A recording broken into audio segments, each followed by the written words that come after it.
Doshan! What's up, peoples of IRC and elsewhere? It's undefeatable Twilight. I'm using a different camera app this time, so hopefully this works a little better.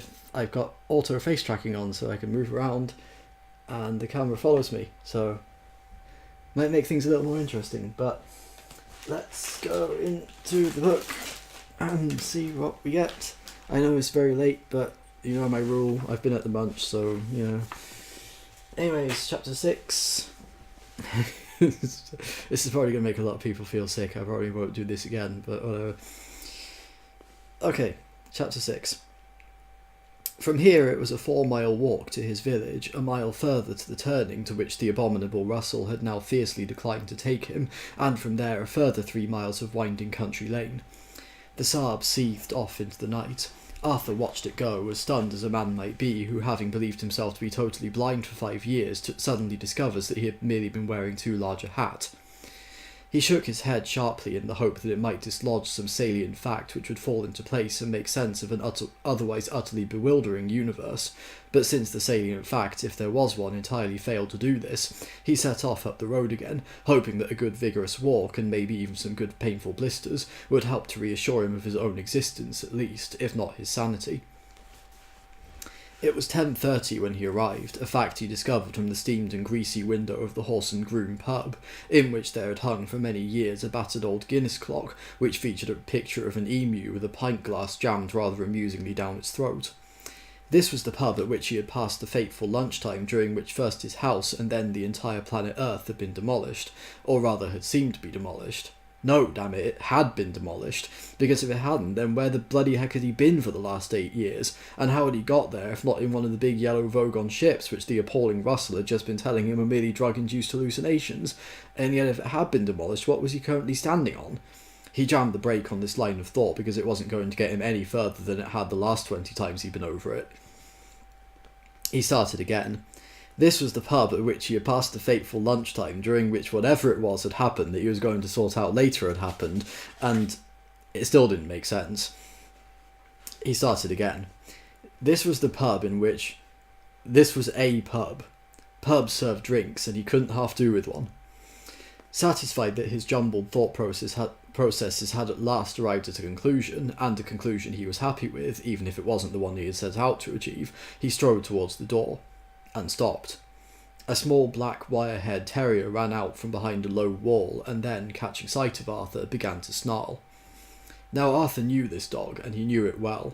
It belonged to an advertising friend of his, and it was called Know Nothing Bozo, because the way its hair stood up on its head reminded people of the President of the United States of America, and the dog knew Arthur, or at least should do.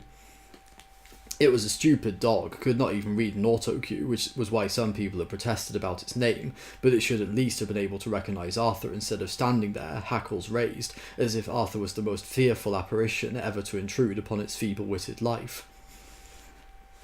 This prompted Arthur to go and peer at the window again, this time with an eye not for the asphyxiating emu, but for himself. Seeing himself for the first time suddenly in a familiar context, he had to admit that the dog had a point. He looked a lot like something a farmer would use to scare birds with, and there was no doubt but that to go into the pub in his present condition would excite comment of a raucous kind, and worse still, there would doubtless be several people in there at the moment whom he knew, all of whom would be bound to bombard him with questions which at the moment he felt ill-equipped to deal with. Will Smithers, for instance, the owner of Know Nothing Bozo the non-wonder dog, an animal so stupid that it had been sacked from one of Will's own commercials for being incapable of knowing which dog food it was supposed to prefer, despite the fact that the meat in all the other bowls had had engine oil poured over it. Will would definitely be in there. Here was his dog, there was his car, a grey Porsche 928S with a sign in the back window which read "My other car is also a Porsche." Damn him. He stared at it and realised that he had just learned something he hadn't known before. Will Smithers, like most of the overpaid and underscrupulous bastards Arthur knew in advertising, made a point of changing his car every August so that he could tell people his accountant made him do it, though the truth was that his accountant was trying like hell to stop him, what with all the alimony he had to pay and so on, and this was the same car Arthur remembered him having before. The number plate proclaimed its year. Given that it was now winter, and that the event which had caused Arthur so much trouble 8 of his personal years ago had occurred at the beginning of September, less than 6 or 7 months could have passed here. He stood terribly still for a moment and let Know-Nothing Bozo jump up and down, yapping at him. He was suddenly stunned by a realization he could no longer avoid, which was this: he was now an alien in his own world. Try as they might, no one was even going to be able to believe his story. Not only did it sound perfectly potty, but it was flatly contradicted by the simplest observable facts. Was this really the Earth? Was there the slightest possibility that he had made some extraordinary mistake? The pub in front of him was unbearably familiar to him in every detail, every brick, every piece of peeling paint, and inside he could sense its familiar stuffy, noisy warmth, its exposed beams, its unauthentic cast-iron light fittings, its bar sticky with beer that people he knew had put their elbows in, overlooked by cardboard cutouts of girls with packets of peanuts stapled all over their breasts. It was all the stuff of his home, his world. He even knew this blasted dog. "Hey, Know-Nothing!" The sound of Will Smithers' voice meant he had to decide what to do quickly. If he stood his ground, he would be discovered, and the whole circus would begin. To hide would only postpone the moment, and it was bitterly cold now. The fact that it was Will made the choice easier. It wasn't that Arthur disliked him as such. Will was quite fun. It was just that he was fun in such an exhausting way, because being in advertising, he always wanted you to know how much fun he was having and where he had got his jacket from. Mindful of this, Arthur hid behind a van. "Hey, Know-Nothing, what's up?" The door opened and Will came out, wearing a leather flying jacket that he got a mate of his at the Road Research Laboratory to crash a car into specially, in order to get that battered look. Know-Nothing yelped with delight, and having got the attention it wanted, was happy to forget Arthur. Will was with some friends, and they had a game they played with the dog. "Commies!" they all shouted at the dog in chorus. "Commies, commies, commies!" The dog went berserk with barking, prancing up and down, yapping its little heart out, beside itself in transports of ecstatic rage. They all laughed and cheered it on, then gradually dispersed to their various cars and disappeared into the night. "Well, that clears one thing up," thought Arthur from behind the van. "This is quite definitely the planet I remember."